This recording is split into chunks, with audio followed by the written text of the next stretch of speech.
khususnya santri Asrama Putra Pondok Pesantren Rahmatul Ummah As-Salafiyah An-Nahdiyah. Apa kabar? Sehat?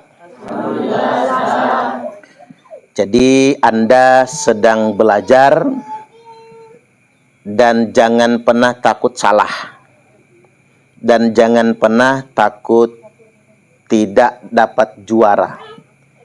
Yang namanya belajar itu adalah sebuah proses. Pasti ada koreksi, ada salahnya, dan ada yang tidak maksimal. Jadi Anda mesti sungguh-sungguh dalam belajar, dan kemudian membawa nama baik, nama harum Pondok Pesantren Rahmatul Ummah, termasuk juga menjadi kebanggaan kedua orang tua selalu. Allahumma amin. Nah, pada kesempatan kali ini ada nasihat penting buat anak-anak sekalian. Santri itu adalah generasi pewaris para ulama. Karena memang yang terpenting ilmu-ilmu para ulama, walaupun sedikit, mesti nyiprat kepada kita. Ilmu-ilmu para ulama mesti manfaatnya setidak-tidaknya ada yang nempel dengan kita. Allahumma amin. Mengapa? Dikarenakan al-ulama warasatul anbiya. Ulama itu pewaris para nabi. Nah, kita untuk sampai ke makom ulama itu tangeh sekali. Sangat jauh. Hanya saja hari ini karena Anda merupakan santri, kita semua adalah santri, maka kita memang bukan generasi pewaris para nabi, tapi setidak-tidaknya kita mewarisi para ulama. Allahumma amin, amin ya rabbal alamin. Nah, karena kita merupakan generasi pewaris para ulama, setidak-tidaknya ada 3 peran ulama yang harus nyiprat ke santri Rahmatul Ummah. Setitik jadilah, nggak usah banyak-banyak nyipratnya. Nah, 3 peran ini, yang pertama himayatuddin, peran merawat dan melestarikan din atau agama. Yang kedua himayatul ummah, peran merawat umat. Dan yang ketiga himayatud daulah, ikut serta dalam rangka merawat negara, menjaga negara kesatuan Republik Indonesia. Tagline-nya itu NKRI harga mati. Ulangi, NKRI harga mati. Nah, peran yang pertama himayatuddin, peran merawat agama. Agama ini tidak dirawat dengan kekuasaan. Terbukti 3,5 abad bangsa kita ini dijajah oleh Belanda. Bahkan ada intimidasi kepada para ulama dan para santri. Buktinya agama ini tetap selalu terjaga. Jadi seandainya agama itu dirawat dengan kekuasaan, ganti penguasa, agama hancur. Justru sebetulnya ketika orang-orang beragama mengejar kekuasaan, maka agama itu rusak pada dirinya.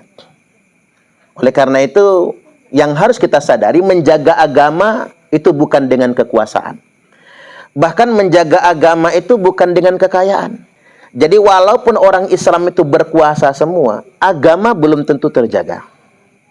Walaupun orang Islam itu kaya semua, agama ini belum tentu terjaga.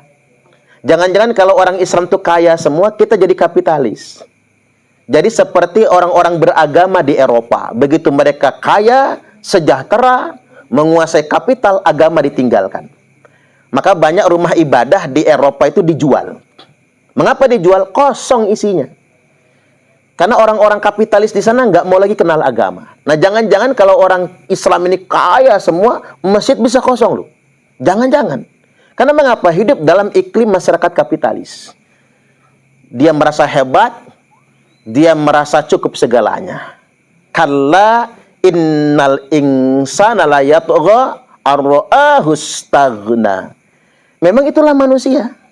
Manusia itu cenderung melampaui batas ketika dia melihat dirinya serba kecukupan. Nah, agama ini dijaga dengan ilmu. Sekali lagi, agama tidak dijaga dengan kekuasaan, kedudukan, pangkat, dan kehormatan. Agama tidak dijaga dengan kekayaan dan uang, tapi agama dijaga dengan ilmu. Maka selama para santri masih belajar, sekali lagi, selama para santri masih terus belajar agama, maka Islam akan senantiasa terjaga. Tugas pertama Anda, himayatuddin, yakni menjaga, merawat agama. Nah, karena belajar ilmu itu berat, maka butuh istiqomah. Kalau cuma 3 tahun belum mondok namanya. Halo? Hai. Ini jangan 3 tahun minta boyong, nggak jadi nggak. Ya. Bilang sama bapak ibunya ya, jangan minta boyong, jangan boyong, istiqomah belajar itu. Karena ilmu itu tidak masuk secara instan. Ilmu itu bukan sulap. Makanya tsumma la budda minal jiddi wal muwazabati wal mulazamati li thalibil ilmi. Niscaya kalau ingin sukses menuntut ilmu itu, satu, minal jid, sungguh-sungguh. Wal muwazabati, punya tekad dan kegigihan. Bahasa kitanya apa? Kekeh. Nggak nyambung, belajar lagi. Nggak hafal, belajar lagi. Jadi kalau nuntut ilmu itu harus ngeyel. Harus bisa. Wal mulazamah, dan continue. Nggak bisa setahun 2 tahun, 6 tahun, kalau bisa 9 tahun. Kalau bisa ini, kan anak-anak ini Anda generasi pertama Rahmatul Ummah. Karena generasi pertama Pondok Pesantren Rahmatul Ummah, sampai ngabdi nanti, sampai kuliah tetap di Rahmatul Ummah. Insya Allah. Makanya karena generasi pertama, jumlahnya belum banyak, ya saling menyayangi satu sama lainnya. Jangan saling ngebully. Jangan suka mukulin kawannya. Itu yang pertama. Yang kedua, himayatul ummah. Setelah kita merawat agama, maka peran berikutnya adalah merawat masyarakat. Mengimplementasikan ilmu pengetahuan. Bahkan santri Rahmatul Ummah bukan cuma berperan untuk kalangan masyarakat muslim, tapi juga bisa mengayomi masyarakat non-muslim. Jadi santri itu jangan jadi yang ekstrim, jangan yang radikal, jangan intoleran. Bahkan kita bisa mengayomi berbagai macam perbedaan agama. Karena semangat ajaran Islam yang rahmatan lil alamin. Nah, kemudian yang ketiga, yang terakhir, himayatud daulah, peran merawat negara. Yakni Negara Kesatuan Republik Indonesia. Jadi kalau ada nanti di tengah-tengah masyarakat orang-orang yang mengajak kita melawan negara, menolak Pancasila, santri Rahmatul Ummah harus paling vokal berbicara, merawat negara, menjaga Pancasila. Karena Pancasila itu sesuai dengan ajaran Islam. Nah, makanya ikutin tagline-nya. Siapa kita? Santri Rahmatul Ummah. Siapa kita? Santri Rahmatul Ummah. Siapa kita? Santri Rahmatul Ummah. NKRI. Pancasila. Jaya. Ulang sekali lagi ya. Siapa kita? Santri Rahmatul Ummah. Siapa kita? Santri Rahmatul Ummah. Siapa kita? Santri Rahmatul Ummah. NKRI. Pancasila. Jaya.